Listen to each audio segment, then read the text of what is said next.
Hey guys, this is my introduction video. My name is Michael, Mike for short. Now, normally I don't make videos, so I'm still getting the hang of things. But as you can see, got a bit of a lighting issue. Excuse me. What I'm using is an energy-saving light bulb, but as you can see, why? It saves energy because it doesn't work very well. Sometimes you'll be lucky to be able to see your hand in front of your face. But anyway, introduction time. I'm 35 years old at the moment. Oh, and before I carry on, I will be uploading this to YouTube, but I'll be disabling the comments and the likes and dislikes because it's a personal video. So anyway, right. So at the age of 19, things went downhill. I had a collapsed lung on the left side. That all started with air leaking out into my chest. So I had about 1 litre of air in that lung left. So that wasn't very good. So the doctor said it would only last a week. So it was pretty scary to be in there with the tube and the drainage. I was in there for over a week. Also, as I was sort of in a relationship at the time, and when I mean sort of, it was sort of like a blind date relationship, if you want to call it that, where I met her online, but I'd not seen what she looked like, even though she described herself. But I was young at the time, so I was a little bit clueless. But anyway, there were a couple of times where we arranged to meet, but it didn't happen. But the last one, we came so close to actually meeting. We were actually across from each other, but she was in McDonald's and I was outside McDonald's. Now, she wouldn't tell me where she was in McDonald's or what she was wearing. So yeah, that meeting didn't happen. But anyway, after I came out of the hospital with my collapsed lung all stitched up here and there, she betrayed me. And it wasn't the first time she betrayed me. She was saying that she was seeing somebody else. So several months down the line, she got in contact with me saying she made a mistake, blah blah blah, etc, etc. So I ended up giving in at the end and took her back. But then she later sent me a text, or at least somebody saying that it wasn't her, sending me a text message saying that she'd got cancer. So at the time I was a little bit distraught, because you know how it is when somebody you care about has got an illness and that they're dying from, and you like want to help but you can't, but there's only so much you can do. Yeah, that kind of feeling. But anyway, a couple of weeks later I found out she died. So I was distraught and I ended up taking an overdose. And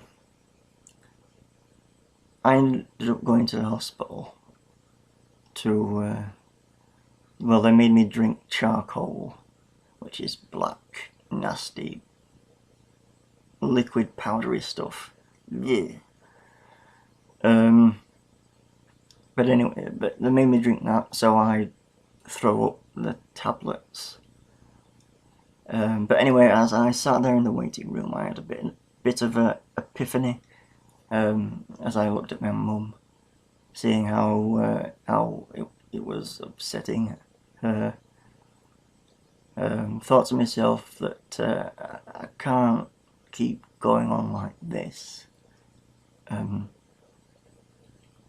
because there are people out there that care about me, and my death would only bring sadness.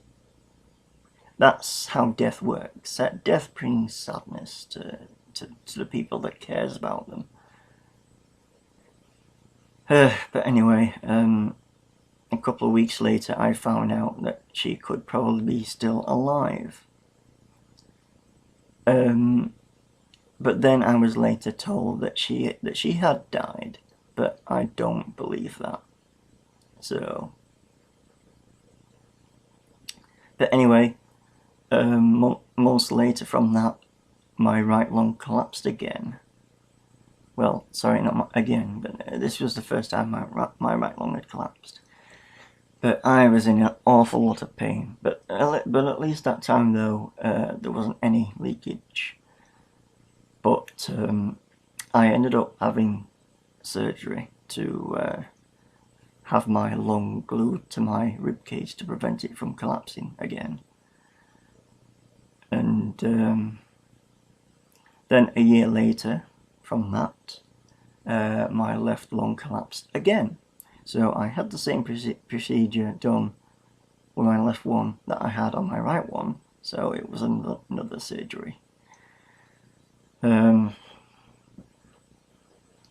later I had CT scans, I had tests done, and so on, so I was kept under observation, and tests came back showing signs of emphysema, which isn't bad considering that I'm a non-smoker. And also I got nerve damage to the chest as well, so that causes me random chest pains, and that's a pain in itself. So apart from that, I also have irritable bowel syndrome, which is also a pain. But they're the problems that I have in my life. But more recent-ish, not on a health subject, I've put my name in the application form to appear on Deal or No Deal, because I want to help my mum and dad pay off a debt that they owe. Plus it would be nice to have some extra money as well. This house is kind of falling apart a little bit, so it needs decorating and needs redoing.